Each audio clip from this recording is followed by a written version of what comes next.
Alléluia. Gloire à Dieu, nous vous souhaitons la bienvenue à ces premiers cultes. Si vous ne l'avez pas fait, s'il vous plaît, prière de saluer votre voisin. Dites-lui un mot gentil de grâce et de bénédiction. Nous remercions le Seigneur pour le don de la vie et gratitude à renouveler à l'endroit de notre papa pour la confiance une fois de plus à témoigner à notre modeste personne. Je vous invite à aller dans le livre de Psaume 119. Psaume 119 et nous lirons les 20 premiers versets. Psaume 119 et nous lirons les 20 premiers versets. Il est écrit: Heureux ceux qui sont intègres dans leur voie, qui marchent selon la loi de l'Éternel. Heureux ceux qui gardent ses préceptes, qui le cherchent de tout cœur, qui ne commettent point d'iniquité, qui marchent dans ce voie. Tu as prescrit tes ordonnances pour qu'on les observe avec soin. Puissent mes actions être bien réglées, afin que je garde tes statuts.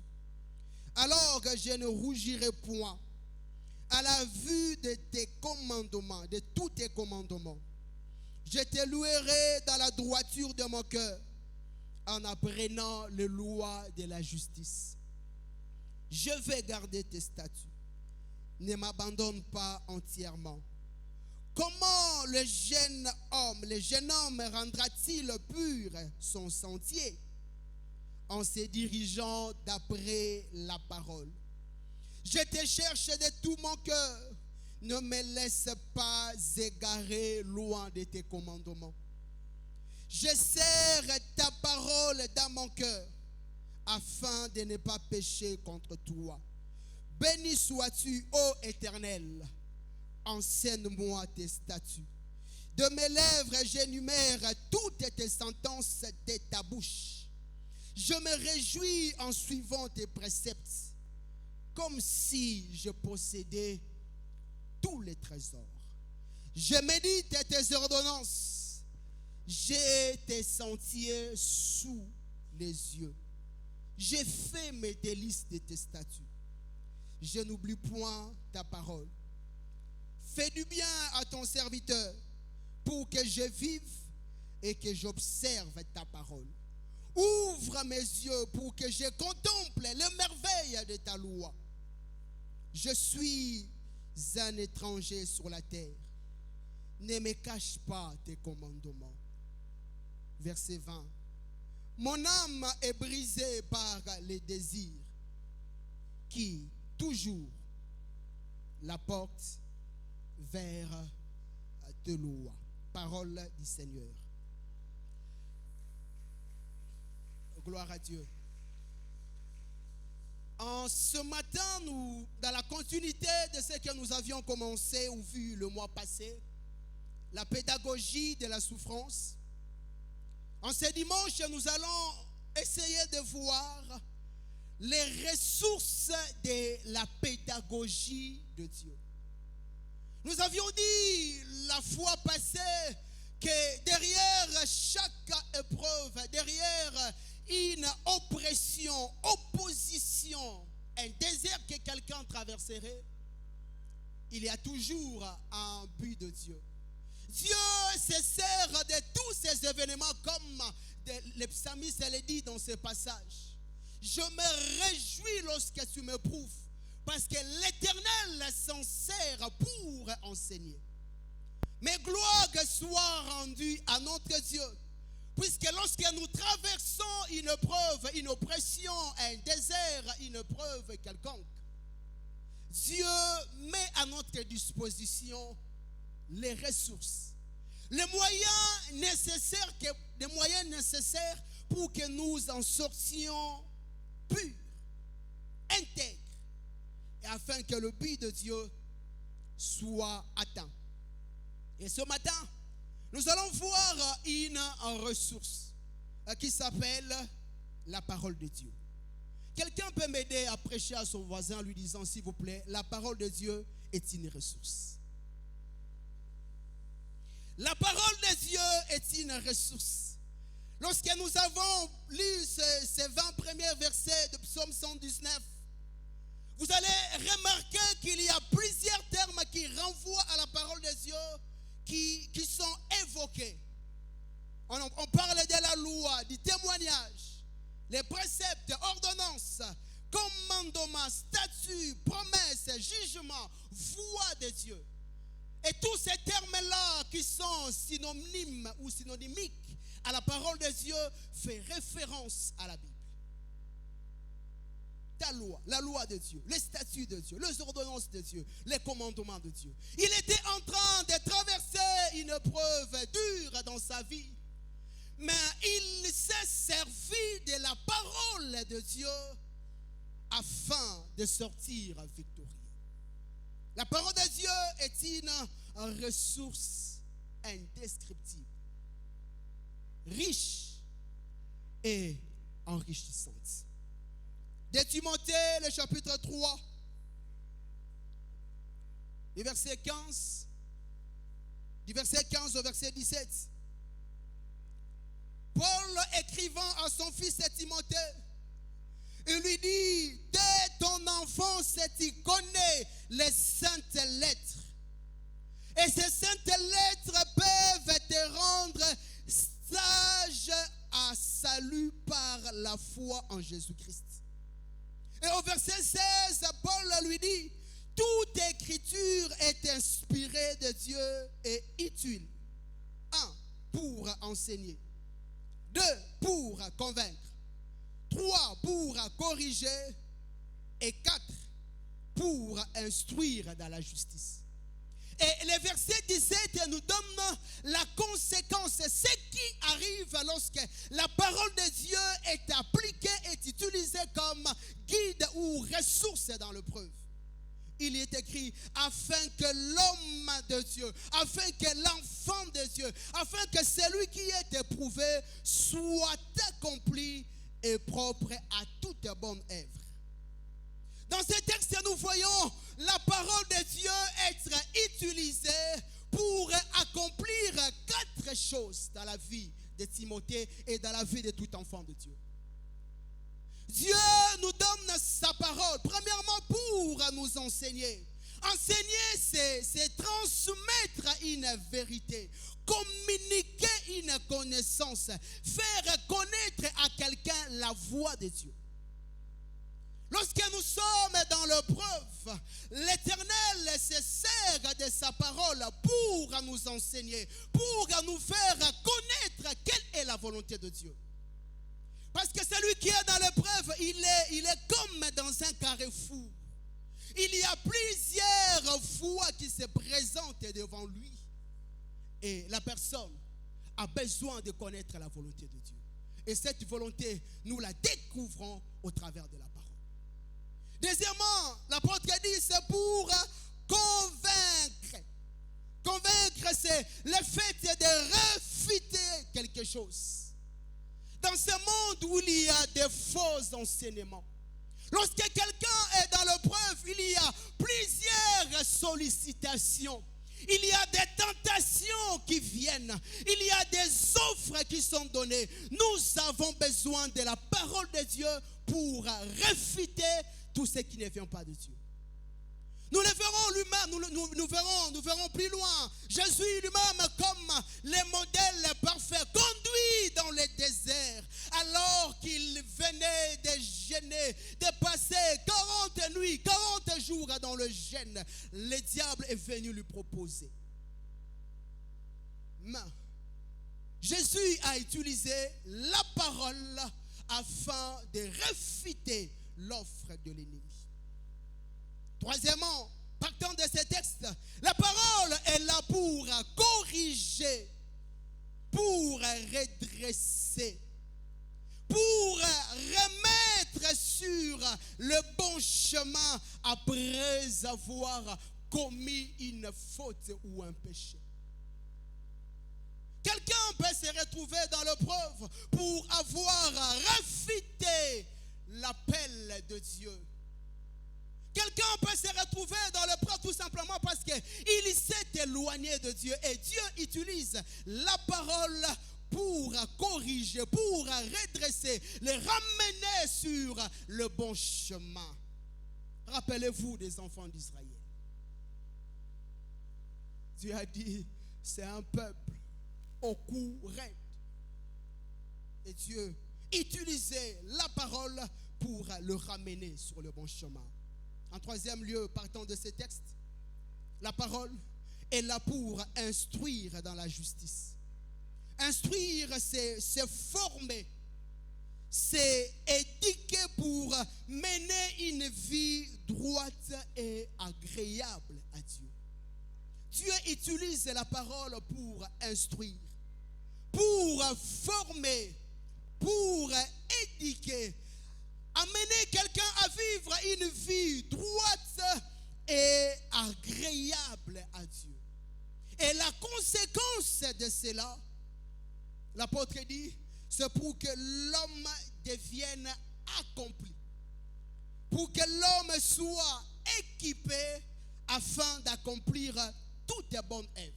L'on ne peut pas être accompli, on ne peut pas atteindre la stature de l'homme fait et accomplir les bonnes œuvres que Dieu nous recommande si nous ne nous appuyons pas aussi sur la parole. Amen. Dans Psaume 119, qui est notre texte de base, lorsque nous méditons ces 20 premiers versets, nous voyons principalement 5 choses qui ressortent de la parole de Dieu. Premièrement, la parole de Dieu est la source de la sagesse. Quelqu'un veut devenir sage, il doit s'appuyer sur la parole de Dieu. La véritable sagesse ne provient pas d'abord de l'expérience humaine, ni de l'intelligence naturelle, mais elle provient principalement de la parole de Dieu. Si quelqu'un veut être sage, déjà le verset 98 en parle, du même chapitre. Il est écrit, tes commandements me rendent plus sage que mes ennemis. Qu'est-ce qui l'a rendu sage? C'est la parole de Dieu. Il dit, parce que j'ai ta parole avec moi, je suis plus instruit que tous mes maîtres. Ça peut apparaître prétentieux pour qu'un élève dise qu'il est plus instruit, qu'il a plus de connaissances que ce maître. Mais pourquoi est-ce qu'il est dit? C'est parce qu'il a fait de la parole de Dieu son allié. La parole de Dieu nous rend plus sages. Proverbe 2, 6 renchérit pour dire, car l'Éternel donne la sagesse, de sa bouche sortent la connaissance et l'intelligence. Et comment est-ce que Dieu nous donne sa sagesse? Comment est-ce que Dieu nous communique la connaissance et l'intelligence, notamment au travers de sa parole?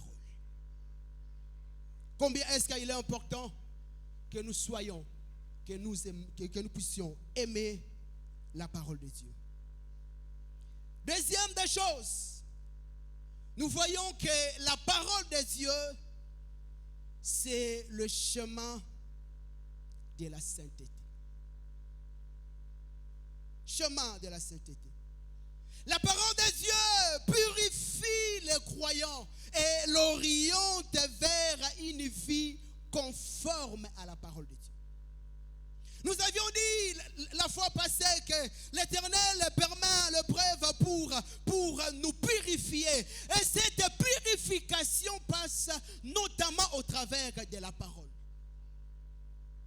C'est le chemin de la sainteté. À chaque fois que nous sommes en contact avec la parole, nous la méditons, nous la scrutons, nous sondons la profondeur de la parole. Non seulement que nous devenons plus passage, mais Dieu est en train d'accomplir en nous un travail de la purification et de la sanctification. Au travers de la parole. C'est le chemin de la sainteté. Au verset 9, il a dit, comment le jeune homme rendra-t-il pur son sentier? Il se pose la question. Le jeune homme qui est parfois dominé par les passions de la jeunesse, il se pose la question de savoir comment est-ce que le jeune homme rendra-t-il pur son chemin? Il donne la réponse pour lui dire, s'il se dirige d'après la parole. D'après la parole. Dans Éphésiens, le chapitre 5, le verset 25, du verset 25 au verset 27, la Bible dit que Christ sanctifie son Église. Mais comment est-ce que Christ sanctifie l'Église?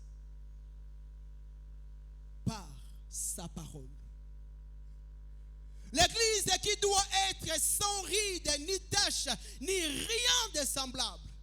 Dieu, Jésus-Christ, utilise la parole pour sanctifier l'Église. C'est l'un des buts pour lesquels la parole est prêchée, pour que l'Église soit sanctifiée. Cette Église que Christ reviendra prendre, elle doit être pure, sans ride, ni rien de semblable. Mais cette purification passe au travers de la proclamation de la parole de Dieu. Amen. Troisième des choses, la parole de Dieu est la lumière pour avancer. Qui ne voudrait pas avancer dans sa vie? Qui ne voudrait pas aller de l'avant? C'est les désirs de chacun d'entre nous, en commençant par nous-mêmes. Et la parole de Dieu éclaire les décisions. Quelqu'un qui traverse un temps compliqué, quelqu'un qui est au carrefour de sa vie, il doit prendre des décisions, il doit lever les options. C'est la parole de Dieu qui vient éclairer nos décisions. Quel chemin prendre? Qui choisir? Quelle affaire entreprendre? Quel pays partir? Qu'est-ce que je dois faire? Lorsque nous nous appuyons sur la parole de Dieu, elle viendra nous aider afin que nos décisions soient éclairées par elle. La parole de Dieu dissipe les ténèbres. Quelqu'un qui est dans l'épreuve, il est dans les ténèbres de sa vie, dans les ténèbres de sa destinée. Lorsque la personne s'appuie sur la parole de Dieu, elle viendra l'aider, elle viendra enlever, elle viendra dissiper, elle viendra faire disparaître les ténèbres qui l'environnent. La parole de Dieu, comme la lumière pour avancer, elle est là pour éclairer notre chemin. Dans Psaume 119, qui est notre texte de base, au verset 105, il dit, ta parole est une lampe à mes pieds et une lumière sur mon champ, mon sentier. Il dit, ta parole est une lampe à mes pieds. C'est-à-dire, lorsque je marche, cette lampe qui est à mes pieds éclaire mon chemin. Il n'y a rien qui peut nous éclairer, nous montrer la direction à suivre comme la parole de Dieu. La parole de Dieu est plus que la boussole. La parole de Dieu est plus que le GPS. Elle peut montrer avec exactitude là où nous devrons aller sans possibilité de se perdre. Dans Proverbe 6, 23, le sage dit, le commandement est une lampe et l'enseignement une lumière. le commandement, une lampe qui éclaire. Une lampe qui n'éclaire pas cesse de l'être. Il dit l'enseignement est une lumière. La quatrième des choses, la parole est le fondement de l'espérance. La parole de Dieu nourrit notre espérance. La parole de Dieu fait en sorte que notre espérance devienne de plus en plus certaine, car notre espérance est fondée sur les promesses immuables de Dieu. Et ces promesses de Dieu sont consignées dans le Saint-Livre. Notre espérance n'est pas basée sur un homme. Notre espérance n'est pas fondée sur les promesses des gens, mais notre espérance est fondée sur la parole de Dieu. Et la parole de Dieu, c'est Jésus-Christ. Dans les mêmes chapitres de Psaume 119, au verset 49, il est écrit: souviens-toi de ta promesse à ton serviteur, puisque tu m'as donné de l'espérance. Souviens-toi de ta promesse. Et cette promesse a engendré l'espérance. La cinquième et dernière chose, la parole de Dieu est la source du succès et de la réussite. Source du succès et de la réussite. Lorsque nous lisons la parole de Dieu, nous allons comprendre une des choses. S'il faudrait faire un tableau synoptique, un tableau redressant tous ceux-là qui ont accompli des prouesses dans la Bible, tous ceux-là qui ont accompli les exploits avec Dieu, nous allons comprendre une chose, qu'en réalité, le succès n'est que le résultat de l'obéissance à la parole de Dieu. C'est lui qui a réussi dans sa vie. C'est lui qui a accompli des exploits. C'est lui qui a accompli ou qui a réalisé un succès quelconque. Cela n'est rien d'autre que la conséquence de son obéissance à la parole de Dieu. Citez-moi dans la Bible quelqu'un qui a réussi, qui a accompli du succès sans avoir obéi à la volonté de Dieu. Obéi à la parole de Dieu. Voilà pourquoi, alors que Josué devait prendre la relève, il devait prendre le bâton de commandement, Dieu lui dit dans Josué 1, 8, il dit que ces livres de la loi ne t'éloignent point de ta bouche. Et quelle est la conséquence lorsque la parole de Dieu est attachée à nous? Il est écrit: alors tu auras du succès dans tes entreprises, et alors tu feras quoi? Tu réussiras. Est-ce que si la parole de Dieu, la loi de Dieu s'éloignait de la bouche de Josué, il pouvait avoir que du succès et de la réussite? Non. La parole de Dieu est la source du succès et de la réussite. C'est dans la même lancée que dans Psaume, le chapitre 1, on nous montre comment est-ce que la méditation de la parole de Dieu fera en sorte que quelqu'un réussisse dans tout ce qu'il entreprendra. Église de Dieu. La parole de Dieu évoquée en ce lieu. La Bible. La Bible n'est pas un code civil où on reprend des choses en détail. Mais la Bible décrit les principes de conduite Comment est-ce que l'enfant de Dieu, celui qui a reçu Jésus comme Seigneur et Sauveur, devrait se conduire devant chaque situation? Deux principes. Pas des articles de loi. Ainsi, notons cette vérité. Chaque nouvelle situation, même si elle paraît analogue,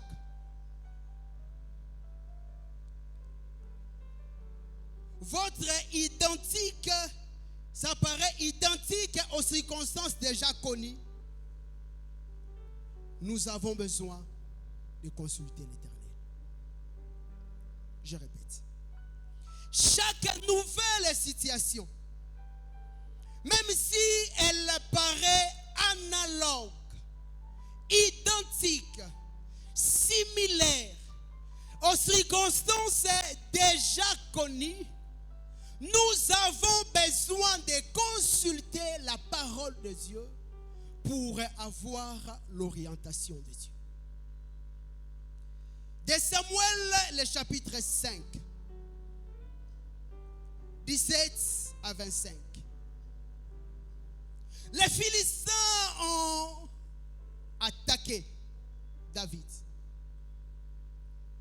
Et David est allé consulter l'Éternel. Au verset 19, il est écrit, David consulta l'Éternel en disant, monterai-je contre les Philistins? Les livreras-tu entre mes mains? Écoutez la réponse de Dieu. L'Éternel répondit à David, monte, car je livrerai certainement les Philistins entre tes mains. David a obéi. David a attaqué et David a remporté une grande victoire. Mais le verset 22 nous montre que les Philistins sont encore revenus une seconde fois. Ils se sont déployés dans la vallée.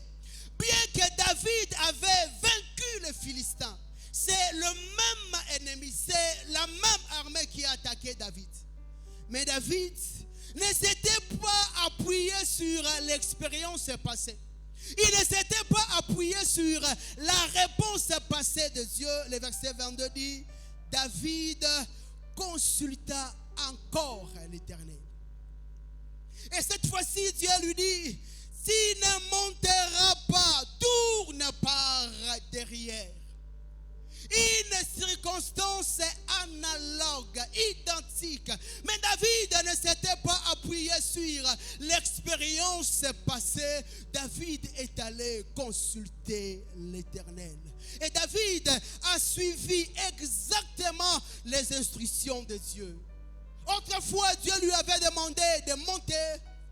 Pour la seconde fois, Dieu lui demande de ne pas monter, mais de passer par derrière. Église de Dieu, chaque situation qui arrive dans notre vie, il est important que nous cherchions de nouveau la volonté de Dieu. Qu'est-ce que Dieu dit cette fois-ci? La dépendance de Dieu est plus importante que l'expérience de l'homme. David était un guerrier expérimenté. Mais il ne s'était pas appuyé. Il connaissait les caractéristiques de cet ennemi qu'il attaquait parce qu'il avait déjà affronté dans le passé. Mais David a cherché la dépendance de Dieu. Lorsque nous sommes dans l'épreuve, nous devons dépendre de Dieu. Et Dieu nous donne sa parole afin que nous connaissions quelle est sa volonté, quelle est la direction qu'il nous montre cette fois-ci. Le succès vient de l'obéissance aux instructions de Dieu et non de la répétition de méthodes, de stratégies. La fois passée, j'avais fait ceci, j'avais fait comme cela. cette fois-ci aussi, je ferai de la sorte. Il est important que nous le sachions. Non pas répéter, même si ce sont des méthodes, des stratégies, des orientations données par Dieu, nous devons encore rentrer vers lui. Combien est-ce qu'il est important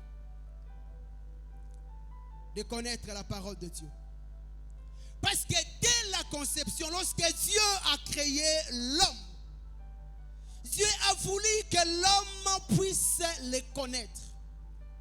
Dieu a voulu que l'homme soit en relation, en intimité avec lui. Et cette relation avec Dieu est notamment entretenue au travers de sa parole. Quelles sont quelques vérités que nous pouvons tirer de notre texte de base? Premièrement, la parole de Dieu console. Il était dans l'épreuve. Dieu n'était pas descendu pour lui parler, mais Dieu est passé au travers de la parole pour lui communiquer la consolation de Dieu. Si Dieu veut nous réconforter, veut nous encourager, nous fortifier, Dieu passera aussi au travers de sa parole. Rappelez-vous de Josué. Josué avait une nouvelle responsabilité, celui de conduire les enfants d'Israël après la mort de Moïse. Dieu a donné la parole à Josué. Il a dit, fortifie-toi et prends courage. Dieu s'est fortifié tout celui qu'il a appelé. Rappelez-vous du peuple d'Israël. Il devrait affronter les ennemis alors qu'il s'est dirigé vers la terre promise. À plusieurs reprises, Dieu leur a donné la parole. Il leur a dit, fortifiez-vous, ayez courage. Car le courage vient de la certitude que Dieu est avec nous. Lorsque Dieu nous envoie sa parole, c'est pour nous dire que nous ne sommes pas seuls. Il est avec nous. À plusieurs reprises, David était dans les combats, dans les batailles de sa vie. Et Dieu donnait à Moïse, plutôt à David, une parole. Appuie-toi sur moi. Le courage de Dieu passe aussi au travers de sa parole. Rappelez-vous du roi Ézéchias. Il avait en face de lui une menace militaire. Jérusalem était menacée. Et Dieu a dit au roi Ézéchias, fortifiez-vous, ayez courage. Car la force que la parole de Dieu communique est bien au-delà de la force humaine. Rappelez-vous du prophète Agé. Il était découragé pour rebâtir. Malgré cela, l'Éternel a donné une parole d'encouragement au prophète Agé. Il a dit, courage, travaille, je suis avec toi. Lorsque nous sommes découragés, Dieu nous envoie sa parole pour nous réconforter. Deuxième vérité.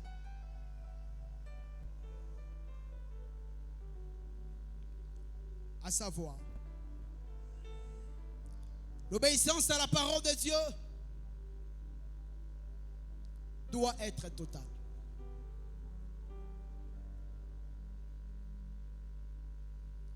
Il n'existe pas une demi-obéissance ou une double obéissance à la parole de Dieu. D'ailleurs, une demi-obéissance et une double obéissance, ce n'est rien d'autre qu'une désobéissance. Celui qui a obéi partiellement à la volonté de Dieu, à la parole de Dieu, Et celui qui a obéi doublement à la parole de Dieu, tous ont désobéi à la parole de Dieu. La parole de Dieu doit être observée de façon entière, de façon exacte et de façon complète. Rappelez-vous de Moïse, sous la pression du peuple, Dieu avait dit à Moïse, Moïse, tu parleras, mais sous la colère et la pression du peuple. Moïse a pris le bâton, il a frappé le rocher doublement. L'eau avait jailli, mais Moïse avait désobéi à Dieu. Nous devons nous rassurer que notre obéissance à sa parole soit exacte, entière et complète. Troisième vérité, la pression des hommes ne doit jamais justifier la désobéissance à la parole de Dieu. La pression des hommes ne doit jamais justifier la désobéissance à la parole de Dieu. Nous voyons Moïse sous la pression du peuple. Au lieu d'obéir à ce que Dieu a dit, Moïse a désobéi. Combien de personnes agissent sous la pression extérieure? Tu dois faire, tu dois faire, tu dois faire, tu dois. Et cela peut pousser à la désobéissance. Lorsque l'Éternel va répondre, on ne peut pas dire, les gens m'ont mis la pression. La pression des hommes ne doit jamais justifier notre désobéissance. Voilà pourquoi il est important que nous soyons calmes et nous rassurer que nous faisons les choses selon la volonté de Dieu. Quatrième vérité. Chercher à plaire aux hommes plutôt qu'à Dieu détourne de la destinée. Tout celui qui cherche à plaire aux hommes plutôt qu'à Dieu, plutôt qu'à sa parole, cela l'amènera à se détourner de sa destinée. Voyons Moïse, même les enfants d'Israël. Moïse a voulu donner de l'eau au peuple. Mais Moïse a raté d'entrer à la terre promise. Nous ne devons pas construire notre vie, bâtir les décisions sur les opinions, les rumeurs et les attentes des autres. On risquera de passer à côté de sa destinée. Cinquième vérité, l'intégrité.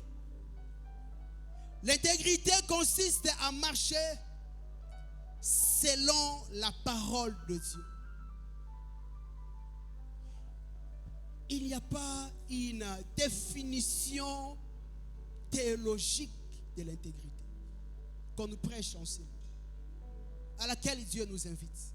Nous devons tout simplement chercher à marcher selon la parole de Dieu. Tout celui qui marche selon la parole de Dieu, c'est un homme intègre. L'homme intègre n'est pas celui qui vomit le feu. L'homme intègre n'est pas celui lorsqu'il balance sa veste et les gens tombent. Mais l'homme intègre est celui qui marche selon la parole de Dieu. Sixième vérité. La richesse de la parole de Dieu exige une recherche persévérante. La richesse de la parole de Dieu va nous demander que nous puissions être persévérants. Et le psalmiste compare la parole de Dieu à l'or. L'or n'est pas extrait sur la surface. Il faudrait creuser, fournir les efforts, transpirer afin de pouvoir extraire l'or. Tout celui qui veut bénéficier de la richesse de la parole de Dieu, il est appelé à être persévérant. Il est appelé à fournir les efforts. Il est appelé à être discipliné. Discipliné dans son horaire de la méditation. Discipliné à dégager un temps pour lire la parole. Discipliné à écouter et enfin de discerner la voix de Dieu. Ça ne sera jamais facile. Il y a un effort à fournir, une discipline à s'imposer pour être en contact avec la parole de Dieu. C'est alors que nous allons extraire et bénéficier de toutes les richesses enfouies dans la parole de Dieu. Sixième vérité. La parole devient vivante lorsqu'elle est mise en pratique. La parole devient vivante lorsqu'elle est mise en pratique. Avoir la Bible, c'est bien. Avoir toutes les versions bibliques, gloire à Dieu, ça permet une meilleure compréhension des Écritures. Mais aussi longtemps que cette parole n'est pas appliquée, n'est pas pratiquée, elle ne peut pas être vivante. Et si la parole n'est pas vivante, elle ne peut pas produire tous les effets dans nos vies. Tous les effets attendus. Sixième vérité. La connaissance de la parole nourrit la louange et l'adoration. Le verset 7 en parle. Celui qui connaît très bien la parole de Dieu, il ne pourra pas dire: Seigneur, tu es le mari de veuve. Ta parole dit que tu es le mari de veuve. Plus nous sommes en contact avec la parole de Dieu, plus notre louange, notre adoration à Dieu sera nourrie et sera riche.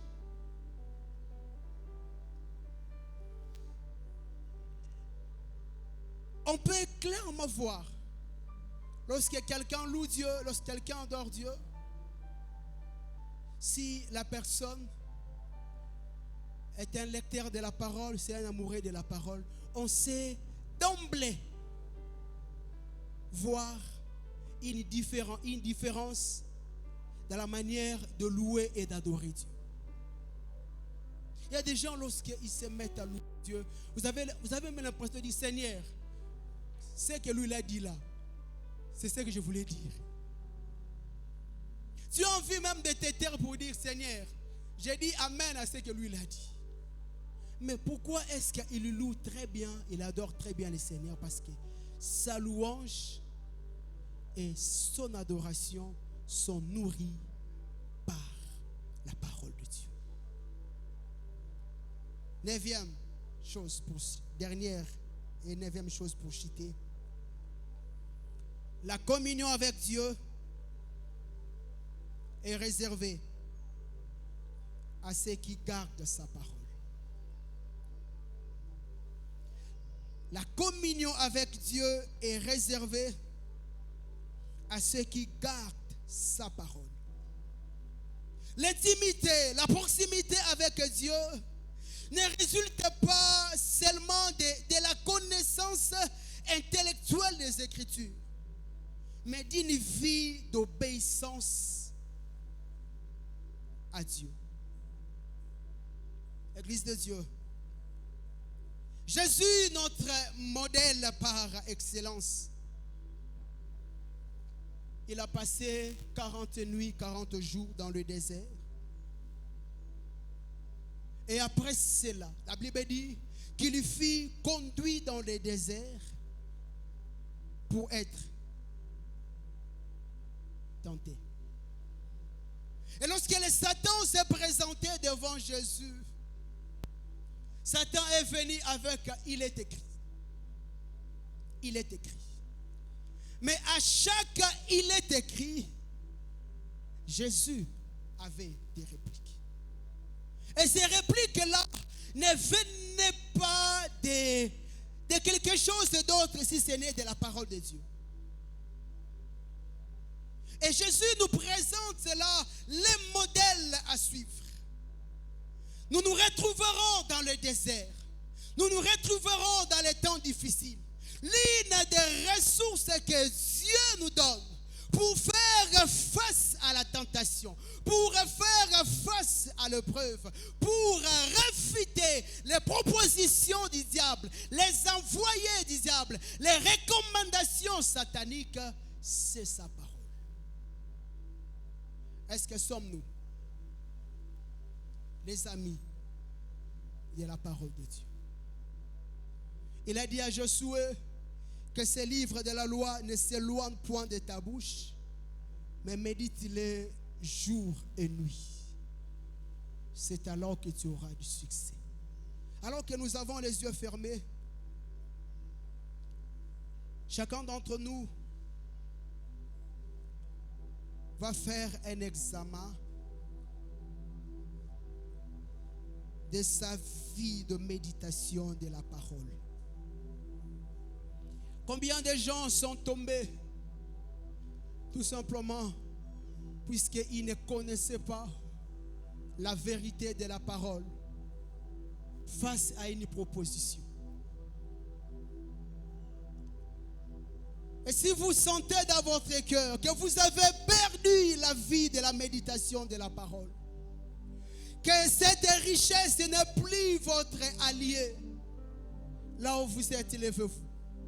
Si vous voulez que Dieu restaure votre vie de la méditation de la parole, vous n'êtes plus comme les disciples qui persévéraient dans l'enseignement. Dis Seigneur, je me présente encore devant toi ce matin. Saint-Esprit, renouvelle ma force de la méditation de ta parole. Il dit, je serre ta loi dans mon cœur pour ne pas pécher contre elle. Il nous arrive de pécher contre la loi, contre les commandements de Dieu, tout simplement parce que nous ne les connaissons pas. C'est vous que nous attendons. Nous allons prier bientôt. Levez-vous, nous allons prier ensemble.